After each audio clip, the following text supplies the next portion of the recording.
Some people think power is measured by how loudly others obey, but the truth is revealed in the one moment fear suddenly turns into silence. The rain fell in slow silver sheets over Blackwood Estate, washing the stone courtyard until it gleamed beneath the pale glow of antique lanterns. Beyond the wrought iron gates, rows of towering oak trees swayed in the cold evening wind, their branches whispering secrets no outsider would ever hear. Inside the estate, every servant knew one rule better than their own names. Never make Nathan Blackwood wait. He wasn't simply a wealthy businessman. He was a man whose calm voice carried more weight than another person's shout, a man whose presence alone could empty a room of conversation without anyone being told to leave. Every watch on every wrist seemed to stop ticking whenever he entered. Tonight, however, something had gone terribly wrong. She took it. One security guard yelled as the mansion's front doors burst open. "Stop her!" another shouted. Across the marble steps, a young maid sprinted into the rain, clutching a worn canvas satchel tightly against her chest. Emily Carter had worked at Blackwood Estate for only 3 weeks. Quiet, respectful, almost invisible. She greeted everyone with gentle eyes and a polite smile, yet few people knew anything about her beyond the simple uniform she wore every morning. Now every pair of eyes followed her as she disappeared toward the garden maze. Nathan stepped onto the front terrace without hurrying. His tailored charcoal overcoat rested perfectly across his broad shoulders despite the wind tugging at its edges. Dark ink disappeared beneath the collar of his shirt, hinting at intricate tattoos hidden beneath expensive fabric. His expression never changed. It almost never did. Beside him stood Titan, a massive black shepherd whose disciplined posture reflected years of careful training. The dog's ears lifted as Nathan quietly extended one hand toward the garden path. No shouting, no anger, just one calm command. Find her. Titan surged forward across the rain-soaked lawn with astonishing speed, weaving through hedges while security guards hurried behind, unable to keep pace. Emily heard the powerful paws striking wet stone somewhere behind her. Her breathing grew faster, but she never looked back. Instead, she pressed the satchel closer to her heart, whispering almost silently, "Please, just let me explain." The wind swallowed her words before anyone could hear them. She reached the old fountain near the center of the maze, her shoes slipping slightly against moss-covered bricks. For one fragile second, time seemed to hesitate. The strap of her satchel caught against the corner of the weathered fountain. A soft snap echoed through the empty garden. The bag slipped from her shoulder. Everything inside scattered across the rain-dark stones. A faded notebook, a pair of inexpensive work gloves, a tiny silver key, and then something much smaller rolled slowly across the ground before stopping at Nathan Blackwood's polished shoe just as he arrived. His eyes lowered. The rain continued falling. The guards froze. Even Titan stopped moving. Resting against the stone was an old silver pendant engraved with a symbol that had never existed anywhere outside the Blackwood family. Nathan Blackwood did not bend immediately. He simply stared at the small silver pendant resting against the toe of his polished shoe while the rain drummed softly across the courtyard. The crest engraved into its worn surface had faded with time, but not enough to hide its meaning. An eagle spreading its wings above an ancient oak tree. Beneath it, a single Latin phrase almost erased by decades of use. Family before fortune. His grandfather had commissioned only 3 of those pendants nearly 40 years earlier. One had belonged to Nathan's father. One had been buried beside his grandmother. The third had disappeared the night a fire changed everything the Blackwood family believed about loyalty. Nathan slowly lowered himself, lifted the pendant with careful fingers, and turned it over. The tiny scratch near the edge was still there. He remembered making it himself as a curious 10-year-old boy after secretly dropping it onto the stone floor of the family library. No jeweler had ever repaired it because his father insisted that every scar carried a story worth remembering. The memory struck him without warning. Warm candlelight, his father's quiet laughter, a promise that family treasures should never be sold because their value could never be counted in dollars. Around him, no one dared to speak. The security guards exchanged uncertain glances while Titan remained perfectly still beside Emily, no longer chasing her, only watching. The powerful dog lowered his head slightly, as though waiting for a different command. Nathan finally lifted his eyes toward the frightened young woman standing beside the old fountain. Rain soaked her simple gray uniform until it clung heavily to her sleeves. Damp strands of light brown hair framed a face filled not with defiance, but with quiet exhaustion. She never reached for the pendant. She never tried to run again. Instead, she whispered softly, "I was bringing it back." Nathan's voice remained calm. "Where did you get this?" Emily swallowed carefully before answering. "I found it behind a loose panel while cleaning the East Library yesterday morning. I thought it belonged to someone in your family." One guard stepped forward quickly. "Sir, we found confidential files missing from your office less than 10 minutes before she ran." Emily closed her eyes for a brief moment before looking directly at Nathan. "I did not take your files." "Then why did you run?" another guard demanded. She looked down at the broken satchel lying in the rain. "Because nobody wanted to hear my answer." Silence settled once more across the courtyard. Nathan studied every small detail without appearing to move. The worn stitching on her inexpensive shoes. The patched canvas bag she had clearly repaired more than once. The notebook now soaked by rain, its pages filled with neatly organized grocery budgets and handwritten reminders rather than stolen information. Nothing about the scene matched the accusation. Nathan slowly handed the pendant to his oldest advisor, Samuel Pierce, a silver-haired man who had served the Blackwood family for over 3 decades. Samuel examined it only briefly before his composed expression changed. "This is authentic," he said quietly. "There is no question." Nathan nodded once. "Seal my office. Nobody enters until I say so." Every guard immediately stepped back. "And one more thing," he continued without raising his voice. "No one calls her a thief again until we know exactly what happened." Emily looked at him with visible surprise, but Nathan had already turned toward the mansion. Somewhere beneath the steady rhythm of falling rain, a question he had buried for more than 20 years had quietly awakened. And for the first time since that forgotten night, he wondered whether the greatest secret inside Blackwood Estate had never been lost at all.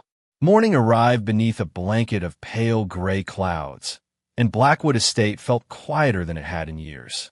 The usual rhythm of polished shoes crossing marble floors and servants exchanging soft greetings had been replaced by careful whispers.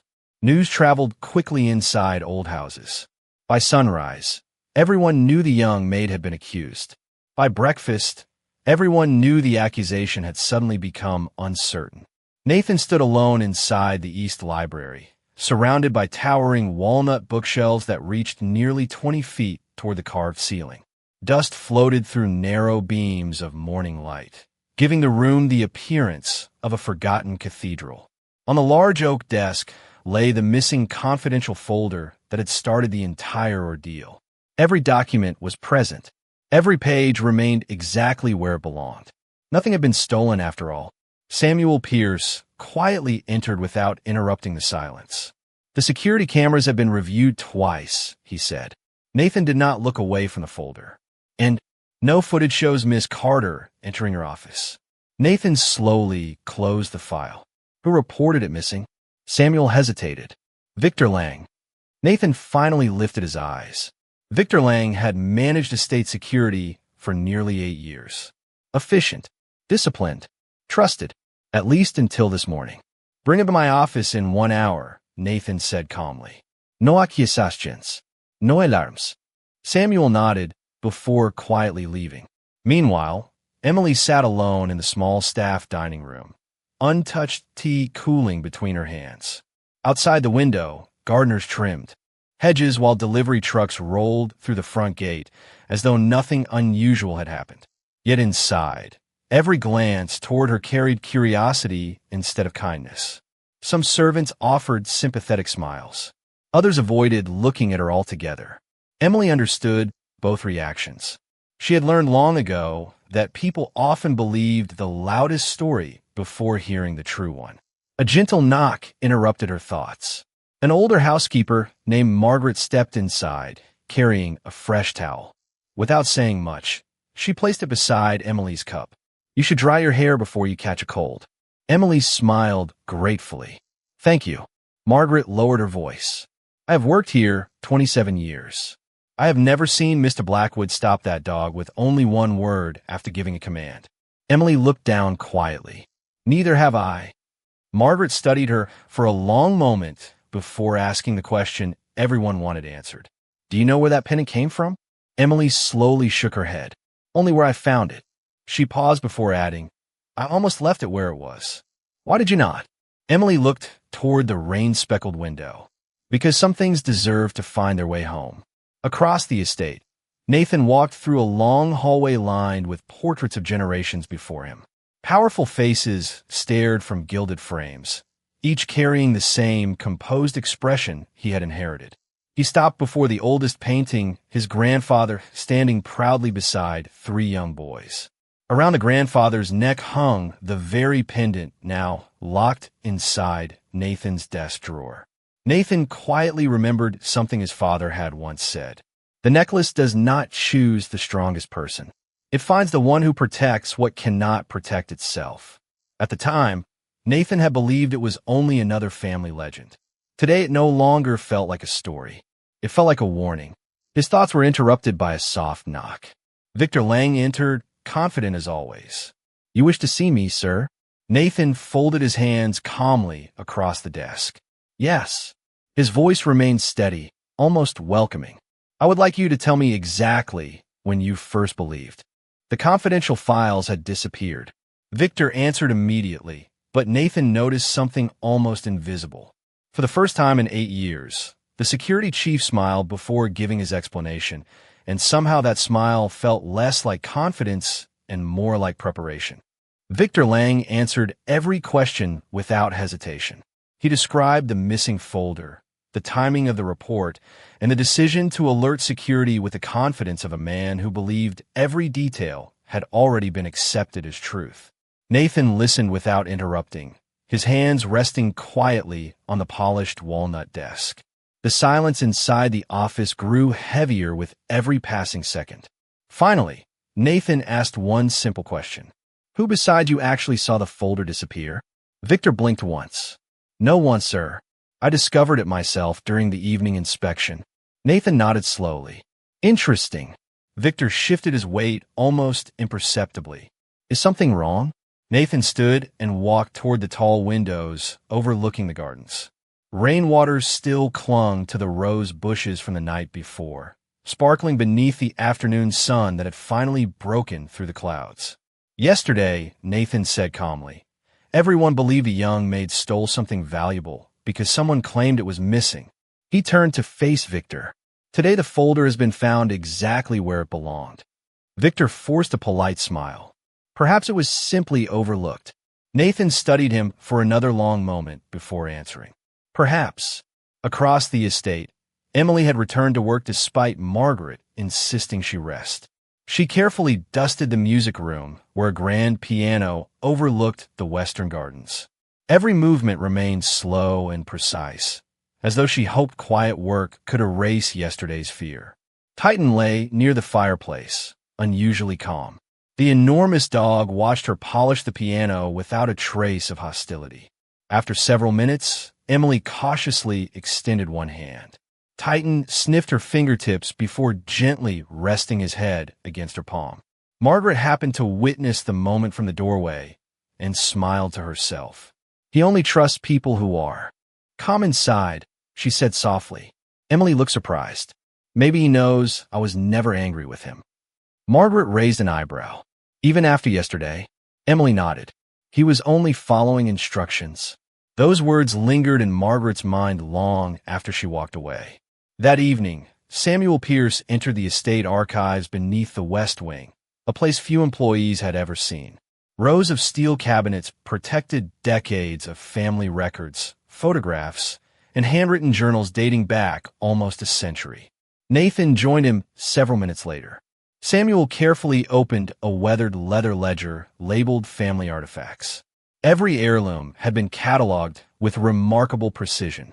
Rings, watches, letters, medals. Finally, they reached a page containing an old black and white photograph of Nathan's grandfather wearing the familiar silver pendant. Beneath the photograph was a handwritten note. If this pendant is ever returned after being lost, the finder is to be welcomed as an honored guest until the full truth of its journey is known. Nathan stared at the faded ink without speaking. I have read these archives many times, Samuel admitted quietly. I do not remember seeing that note. Nathan traced the edge of the page with one finger. Neither do I. Samuel looked thoughtful. Perhaps we never searched for it, because we believed the pendant was gone forever. Nathan closed the ledger carefully. Then we have been asking the wrong question for 20 years. Samuel frowned slightly. What is the right question? Nathan looked toward the old staircase leading back upstairs. Not where the pendant has been. His expression grew quieter than ever. Who wanted my family to believe it would never come back? At that exact moment, in another part of the estate, Victor Lang unlocked a private storage cabinet hidden behind shelves in the security office. From inside, he removed a sealed envelope marked with the Blackwood family crest. He looked around to make certain nobody was watching before whispering to himself, "He is starting to remember sooner than expected." Then he quietly slipped the envelope into his briefcase and turned off the light. The following morning arrived with unexpected sunshine, casting warm light across the stone terraces where yesterday's rain had left every flower sparkling. Blackwood Estate appeared peaceful again, yet beneath its elegant silence, invisible currents continued to shift. Nathan had slept little. Long after midnight, he had remained inside the archives, rereading family journals, comparing dates, signatures, and faded photographs that had not been touched in decades. Every page seemed to ask the same question without offering an answer. Why had the pendant disappeared, and why had it returned through the hands of a woman who claimed she had never seen it before? Instead of calling another meeting with the security staff, Nathan made an unusual decision. He walked alone toward the servant quarters just after sunrise. The employees paused respectfully as he passed, surprised to see the owner of the estate entering a place he rarely visited. Emily was outside watering a small row of lavender planted beside the kitchen garden. She noticed him only when Titan quietly approached and sat beside her without making a sound. Emily placed the watering can on the ground and stood politely. "Good morning, sir." Nathan looked at the flowers for a moment before speaking. "You said you found the pendant behind a loose panel." "Yes." "Show me." She nodded without asking another question. Minutes later, they stood together inside the East Library. Emily walked confidently toward the farthest bookshelf near an old fireplace that had not been used in years. Kneeling beside the carved wooden base, she gently pressed one corner of the molding. A narrow panel shifted open with a soft click. Nathan crouched beside her. The hidden space was barely large enough to hold a small box. It was empty now except for years of settled dust. Emily quietly explained, "I noticed fresh scratches while cleaning. I thought someone had trapped a mouse inside the wall. When the panel opened, the pendant was lying here." Nathan ran one finger across the wood. The scratches were recent, much newer than the age of the house itself. Someone had opened the compartment not long ago. "Did you touch anything else?" he asked. Emily slowly shook her head. "No, I wrapped the pendant in a cleaning cloth because I did not want to damage it." Nathan studied her expression carefully. There was no nervousness, no attempt to impress him, only simple honesty. "Why did you not tell anyone immediately?" Emily smiled sadly. "I finished cleaning 3 more rooms before I could report it. Then someone announced confidential files were missing. Before I understood what was happening, people were already looking at me differently." Nathan lowered his eyes. He recognized that feeling. Once suspicion enters a room, truth often struggles to catch up. Just then, Titan stood and walked toward another bookshelf several feet away. The dog sniffed along the lower shelves before gently pawing the floor twice. Emily frowned. "He has been doing that since we came in." Nathan joined the dog and noticed one floorboard sitting slightly higher than the others. Carefully lifting it, he uncovered a folded piece of yellowed paper protected inside a waxed envelope. The handwriting across the front had faded, but remained readable. To the one who returns what was hidden, trust only the person who asks nothing in return. Nathan unfolded the letter with extraordinary care. Most of the ink had disappeared over time, leaving only fragments of sentences. One name, however, remained perfectly clear: Eleanor Blackwood, his grandmother. Emily stepped back respectfully, giving him space. Nathan looked from the letter to the quiet young woman beside him. She had asked for no reward, offered no dramatic explanation, and never once reminded him how wrongly she had been judged. For the first time in many years, Nathan realized that the rarest form of strength was not found in power or reputation. It was found in someone who continued doing the right thing, even after kindness had been mistaken for guilt. Ironically, the smallest discovery inside Blackwood estate began unraveling the largest secret the family had carried for 2 decades. Nathan carefully placed the fragile letter inside a protective folder before looking once more at the faded signature bearing his grandmother's name. The elegant handwriting stirred memories he had nearly forgotten. Eleanor Blackwood had always believed that truth arrived quietly, never forcing its way into a room. As a child, Nathan dismissed those words as another family saying. Now they echoed through his thoughts with unsettling clarity. He turned toward Emily, who remained respectfully several steps away. "Thank you," he said simply. She looked surprised by the words. "I only showed you where I found it." Nathan nodded. Sometimes that is enough. Later that afternoon, Samuel Pierce entered Nathan's private study carrying an aged cedar box retrieved from the estate vault.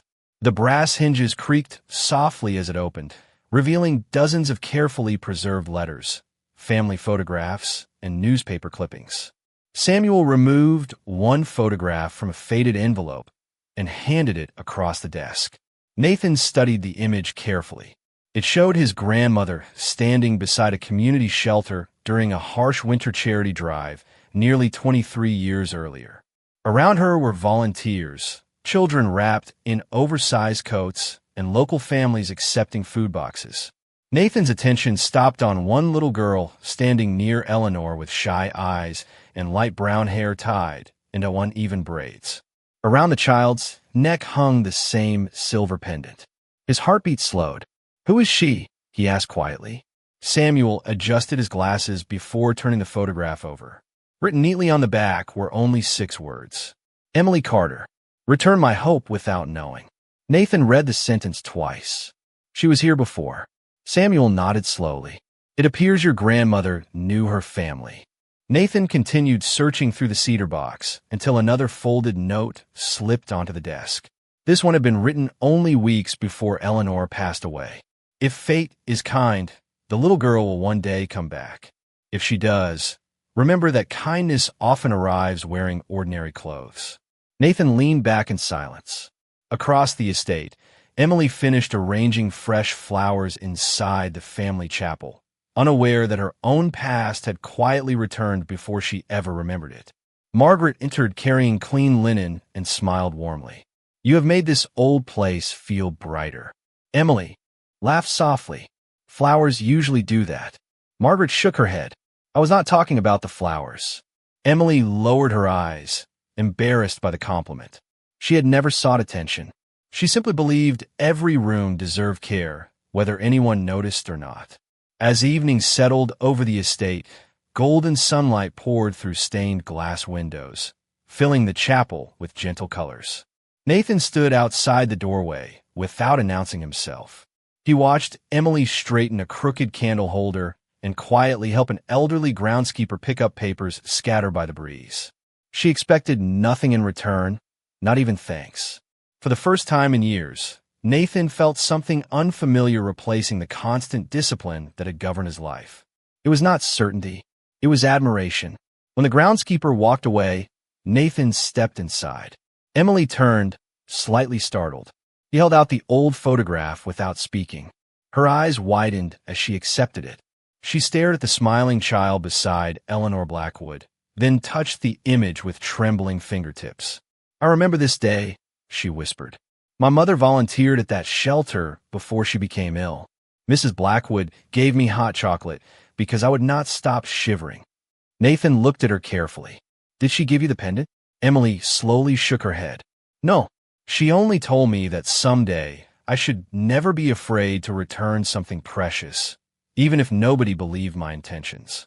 Nathan smiled faintly, the first genuine smile anyone inside Blackwood Estate had seen from him in many months. Outside, the evening breeze carried the scent of lavender through the open windows, and somewhere beyond the gardens Titan quietly lay down near the chapel entrance, as though he too understood that what had begun as suspicion was slowly becoming something built on trust. By the next morning, the atmosphere inside Blackwood Estate had changed in ways that could not be measured or explained. Employees who had quietly avoided Emily now greeted her with respectful smiles, while others watched Nathan with growing curiosity. They noticed small things. He no longer accepted reports about her through someone else. He asked her directly. He no longer allowed whispers to shape his judgment. Instead, he listened. Yet beyond the polished halls and peaceful gardens, someone was becoming increasingly uncomfortable. Victor Lang stood inside the estate security office, staring at the wall of surveillance monitors. Every camera showed ordinary routines. Gardeners trimming hedges, housekeepers polishing windows, delivery trucks arriving at the service entrance. Everything appeared normal, but Victor understood that appearances rarely survive the truth.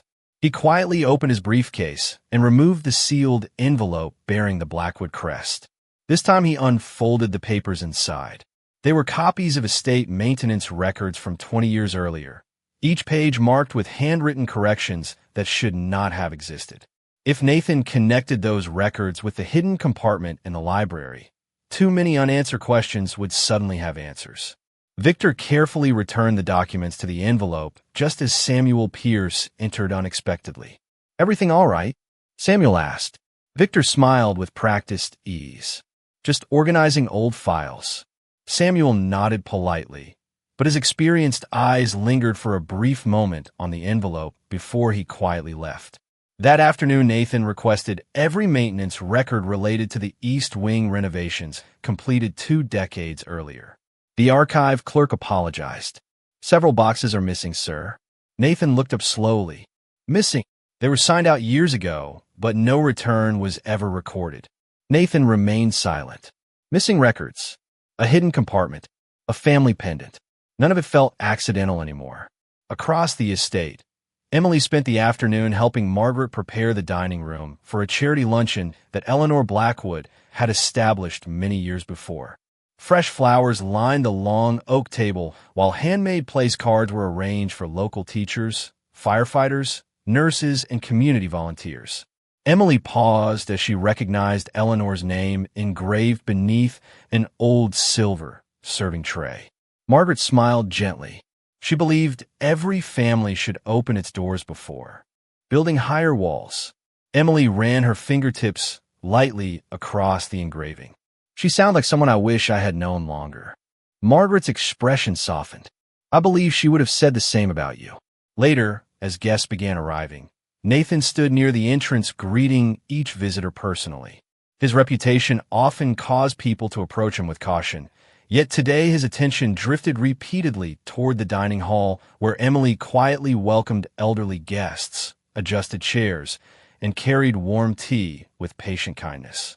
She moved through the room almost unnoticed, yet somehow every nervous guest seemed more comfortable after speaking with her. Nathan realized that respect earned through compassion lasted longer than respect earned through authority alone.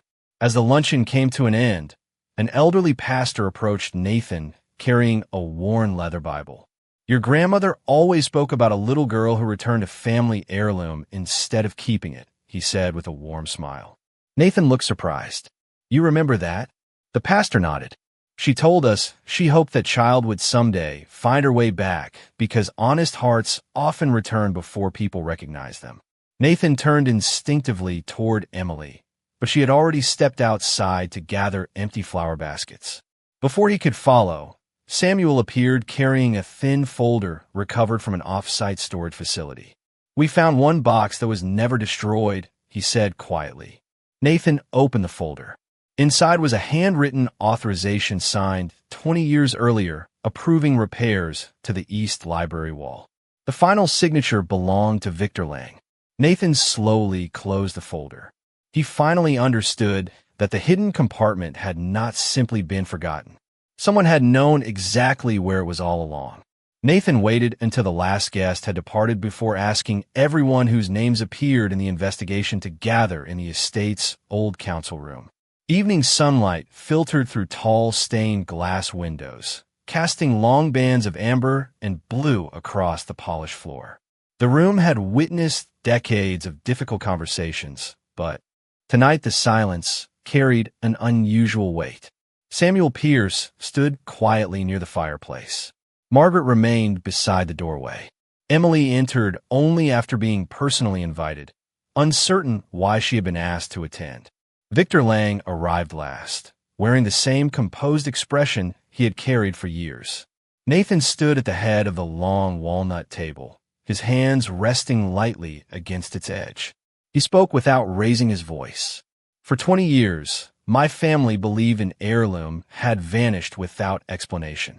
No one interrupted. Several days ago, it returned through the hands of someone who asked for nothing in exchange. His eyes moved briefly toward Emily before returning to Victor. At the same time, confidential files were reported missing, although they had never left my office. Victor answered smoothly.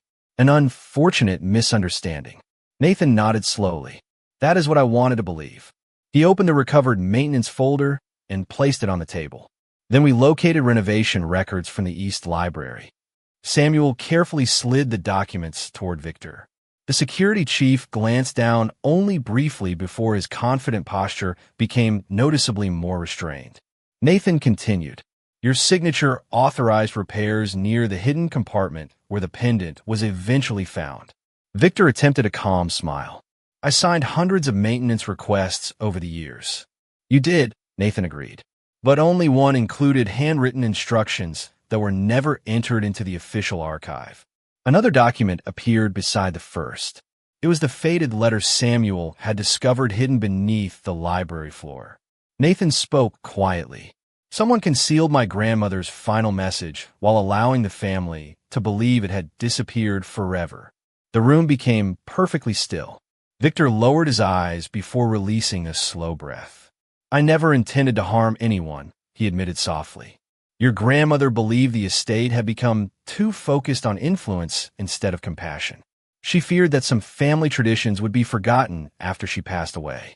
She asked me to protect the pendant until someone worthy returned it." Emily looked up in surprise. Nathan remained silent, allowing Victor to continue. "Years later, I realized I had made a mistake. Too much time had passed. I did not know how to explain what I had done. When Miss Carter found the pendant, I panicked. Reporting the missing files was supposed to delay questions, not accuse her forever." Margaret closed her eyes sadly. Samuel looked away toward the windows. Emily spoke for the first time. "You could have simply told the truth." Victor nodded with quiet regret. "I know." Nathan walked slowly around the table until he stood directly before Emily. Every employee in the room watched without speaking. He reached into his coat pocket and carefully removed the silver pendant. "Miss Carter," he said with complete sincerity, "I allowed suspicion to speak louder than character. I judged you before I understood your actions. For that, I owe you an apology." Emily looked at him for a long moment before answering gently. "Everyone makes mistakes. What matters is whether they choose honesty afterward." Nathan smiled faintly. "My grandmother would have liked you." He carefully placed the pendant into Emily's hands. "Until my family's history is fully restored, I would like you to keep this safe, just as you already have." A quiet gasp moved through the room. No one objected. No one questioned the decision. Titan walked calmly across the floor, stopping beside Emily before resting his head against her hand once again. Nathan looked around the silent room and realized something his grandmother had understood all along. Respect was never secured by fear.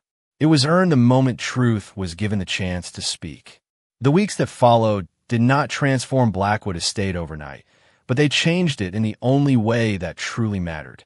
People no longer hurried through the halls because they feared making mistakes. They moved with quiet confidence because they knew fairness had found its place again. Nathan noticed the difference in countless ordinary moments. The kitchen staff laughed a little more freely during breakfast. Gardeners paused to admire the first roses of the season instead of rushing to the next task.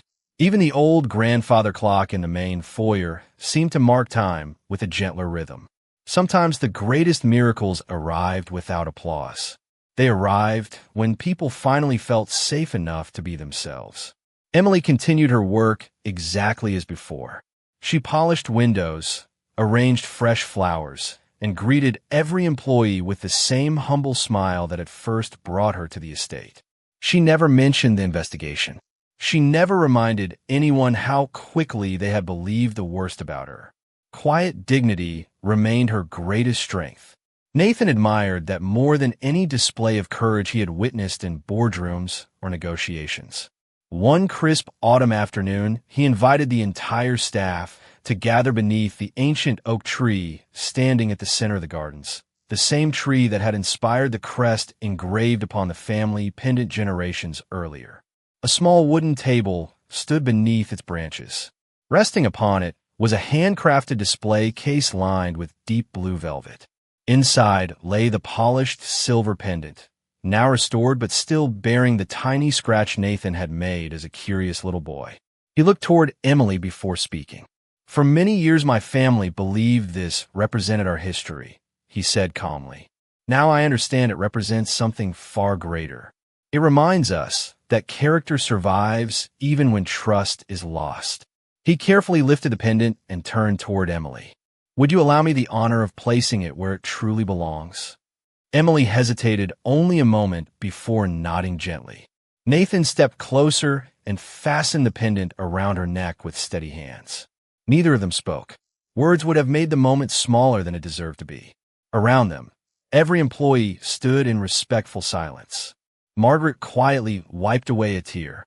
Samuel smiled with the quiet satisfaction of a man who had waited many years to see a family become whole again. Even Victor, who had accepted responsibility for his choices and quietly retired from the estate, had written a letter wishing peace upon everyone whose lives had been touched by the truth. Titan approached with slow, deliberate steps before, sitting beside Emily exactly as he had on that rainy evening when everything began. This time there was no fear in his watchful eyes. Emily knelt, wrapped one arm gently around his neck, and smiled as the great dog leaned comfortably against her shoulder. Nathan watched the scene with a warmth he had almost forgotten was possible. As the gathering came to an end, guests and employees slowly returned indoors, leaving only Nathan and Emily beneath the wide branches of the old oak.